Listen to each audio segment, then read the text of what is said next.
What's going on, everyone? Dr. Frankie here, and it's Thursday, and I'm thrilled to be here with you all for another,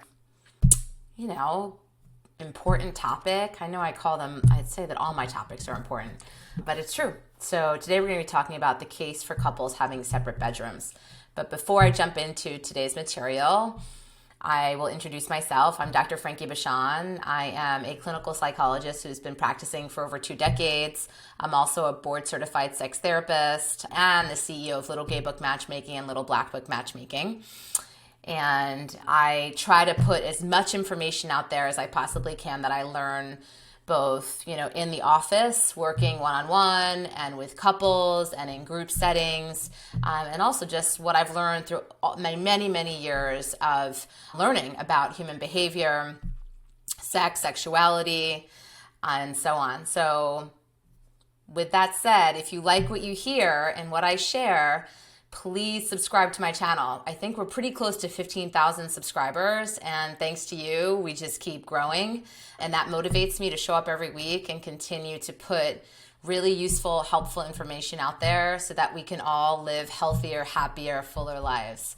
And if you have any reactions or comments to anything that I share, any of my thoughts, I would love to hear your thoughts, and I try to respond to comments, questions, things like that as much as I can. So please, express any reactions you got. All right, so today, like I said, we're going to be talking about the case for couples having separate bedrooms. Living together is such an important milestone for a long-term relationship. But along with the new levels of intimacy it offers, it also means that you're managing the trials of roommatehood with your romantic partner.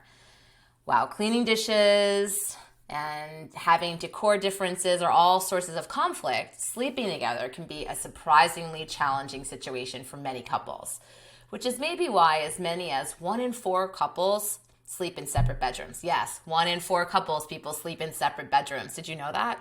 I was surprised by that number as well. It may sound unorthodox, but some research shows that couples who have separate sleeping spaces report lower levels of stress than couples who sleep together. And of course, having separate bedrooms doesn't mean you can't still choose to sleep together whenever you wish. Why are some couples exploring this as an option today? There are 5 reasons why it may benefit you to sleep separately from your live-in partner. Maintaining novelty and excitement in your relationship. Balancing the security and the stability of long-term relationships with the risk of them becoming stale, stagnant, or boring us is one of the biggest relational challenges. Esther Perel talks about this as the juxtaposition of our need for safety versus our desire for adventure. We want and we deserve the security of something long-term and the intimacy it fosters, but good sex and intense feelings also involve feelings of novelty.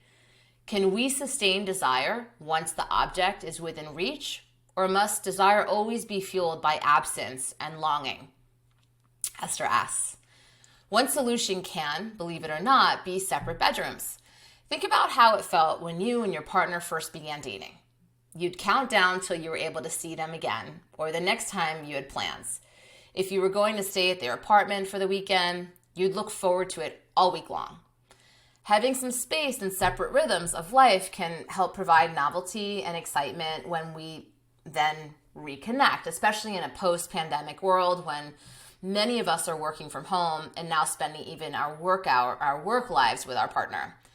There's a sweet excitement in telling your partner over the breakfast table each morning what happened in your book last night that you read separately. And it makes the evenings you do choose to spend in the same bed that much sweeter. Recapturing the magic of the first sleepovers you had as a couple. Addressing different needs or logistics around space or sleeping. Sleep is an increasingly fraught topic for many of us, especially as we age. Maybe we struggle with insomnia. Maybe we need a complex array of pillows or a CPAP machine. Maybe we have radically different sleep schedules and are tired of our partner's 5 a.m. gym alarm waking us up. Maybe one person is just a seismically loud snorer. Sleep quality and consistency is a much larger factor in our overall health than many people realize. Research shows that poor sleep has significant consequences for immune function, mental health, and even rates of cognitive decline as we age. Snoring and different sleep schedules are actually the 2 most common reasons couples cite for sleeping apart. And the same study shows that people who sleep separately fall asleep faster on average. For some, it's been a life and maybe a marriage saver. Grossman and her husband sleep in separate rooms, not only at home, but on vacations. And she believes they have gotten a divorce if she continued to lay awake in the same room with him. Now, instead of waking up irritable and struggling to stay awake throughout the day, Grossman said she feels closer to her husband than ever before. Bring intentionality to sex. But wouldn't that mean we'd stop having sex? Some may wonder. It's understandable to be concerned about this, but think of it this way. Do couples who sleep together all have great sex exactly as often as both people wish to? On the contrary, many couples go to bed together every night and go months or years without sex. So we know that sleeping together on its own isn't the deciding factor. While having sex, if you sleep separately as a default, might take more communication, that isn't necessarily a bad thing, right? Actually, experts say that bringing intentionality to your sex life and talking about sex directly, including whether to plan for having it that night, can be really healthy. You actually get to carve out the time.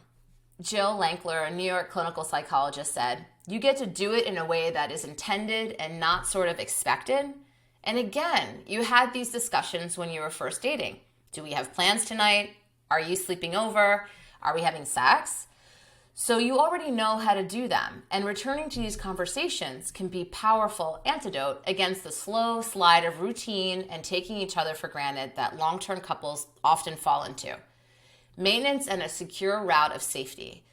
For partners with a trauma history, having a separate space they can retreat to and even close a door to can be more than just a lifestyle preference. It can be a crucial tenet of mental health.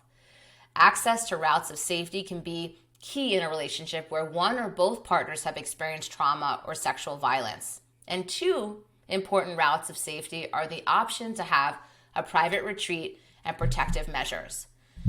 Even though you aren't a threat to your partner, if your partner's experienced activation or a flashback, maybe they have PTSD, post-traumatic stress disorder, they may still need to retreat to safety from everyone and everything, including you, to feel secure and calm down. Being able to settle down or even go to sleep in a private room where they can close and lock the door can be a healing and transformative resource. Taking pressure off resolving conflict.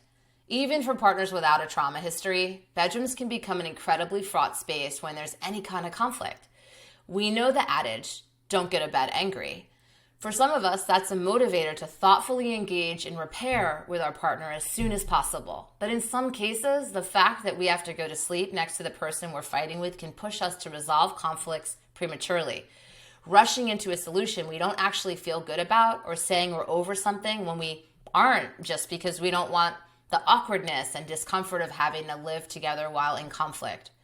Spending time in close quarters and managing intimacy while you're angry are fundamental challenges of relationships that separate bedrooms alone can't solve, but they can certainly help. Some conflicts are complex and then they take time and space and patience to come to a place of resolution on. And having separate bedrooms can at least mean that both of you have a peaceful oasis to retreat to and restfully while engaging in the intensive work of repair and resolution. Thanks for tuning in, folks. I hope you found my talk today helpful. I certainly, in my private practice, can say that I'm seeing more and more kind of untraditional arrangements where people do have their own separate spaces. I know years ago there was this like joke about the man cave, right? But it's not just men who need to have their own space to do their own thing.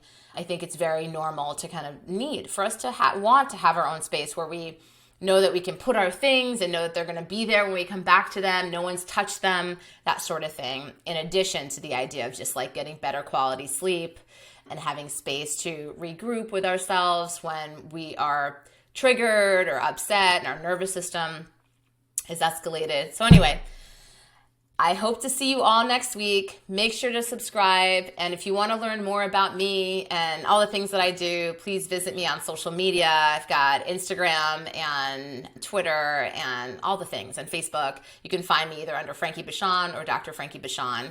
And I look forward to seeing you next week. Take care, everyone. Kisses, hugs. See you then.